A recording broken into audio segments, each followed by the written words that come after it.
Saudara, PT Bank Rakyat Indonesia Persero Tbk membangun gedung BRI International Microfinance Center di Ibu Kota Nusantara di atas lahan seluas 13.000 meter persegi. Presiden Joko Widodo bersama dengan Direktur Utama BRI Sunarso melakukan groundbreaking menandai dimulainya pembangunan.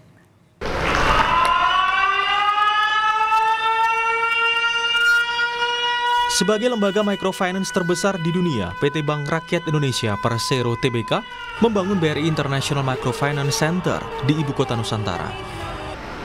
Dimulainya pembangunan ditandai dengan penekanan tombol groundbreaking oleh Presiden Joko Widodo, didampingi Direktur Utama BRI Sunarso, Menteri BUMN Erick Thohir, hingga Kepala Otorita IKN Bambang Susantono pada Kamis 29 Februari 2024 sore.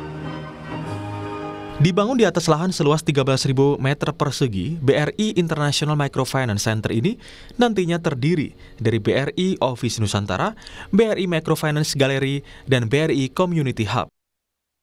Gedung dengan 8 lantai tersebut nantinya akan dilengkapi sejumlah infrastruktur seperti lobby, priority lounge, office area, multifunction hall, dan BRI Microfinance Hub yang berfungsi sebagai amphitheater. Direktur Utama BRI Sunarso menyampaikan pembangunan ini sebagai wujud dedikasi BRI mendukung sektor usaha mikro kecil dan menengah yang merupakan tulang punggung ekonomi Indonesia. Sebagai gambaran bahwa kami punya BRI Microfinance Research Institute yang kita sebut BRIRIN, BRI Research itu sudah menghasilkan beberapa riset kajian tentang berbagai aspek yang terkait sama pengembangan dan pemberdayaan UMKM. Dan hasil riset itu sudah kita share, kita publikasi baik di dalam negeri maupun di internasional. Di internasional kita harus sampaikan beberapa tulisan di World Economic Forum, kemudian di Harvard Business Review, dan kemudian ada penerbitan-penerbitan lainnya. Ya. Dan itu adalah bagian daripada sharing pengalaman kita, bagian daripada sharing hasil yang kita riset. Dan kemudian riset juga menghasilkan yang kita sebut UMKM Index ya. Jadi sebenarnya kita sebutnya BRI Micro and SME Index. Itu mengukur 3 hal. Pertama adalah mengukur aktivitas bisnis di UMKM. Ya. Dan kemudian yang kedua mengukur kira-kira pelaku UMKM memandang 3 bulan ke depan itu seberapa optimis. Dan yang terakhir mengukur indeks itu juga mengukur tingkat kepercayaan pelaku UMKM terhadap kebijakan pemerintah terutama dalam pengelolaan ekonomi. Dan kemudian kita selesaikan izin-izinnya dari otoritas IKN. Begitu izin dari otoritas IKN lengkap, kita bangun dan kita perkirakan paling lama butuh waktu 1,5 tahun. Dan setelah itu sudah bisa kita gunakan untuk kegiatan seperti yang saya ceritakan tadi. Investasi berapa?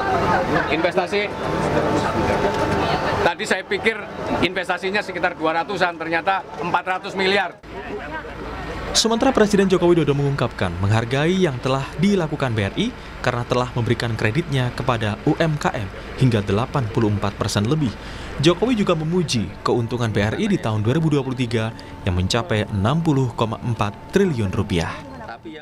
Tapi untuk UMKM memang rumit, ngurus yang kecil-kecil dan memerlukan keringat dan pemikiran yang lebih. Tetapi juga untuk keuntungannya juga BRI paling besar. Tadi saya bisik-bisik Pak Dirut, berapa keuntungan 2023? Boleh disampaikan Pak Dirut ya? 60 triliun. 60,4 triliun. Nggak ada bank yang bisa menyamai BRI keuntungannya. Bank dalam negeri maupun bank asing. Hingga akhir Desember 2023, kredit UMKM BRI tercatat sebesar 1.069 triliun, setara 84,4% dari total kredit BRI sebesar 1.266 triliun rupiah di tahun 2023. Melalui pembentukan holding ultramikro, BRI, Pegadaian, dan PNM telah menyalurkan kredit dengan total 44,2 juta nasabah UMKM yang terdiri atas 22 nasabah UMKM BRI, 15,1 juta nasabah PNM, dan 7,1 juta nasabah Pegadaian. Yanuar Riswandanu, Kompas TV, Ibu Kota Nusantara, Kalimantan Timur.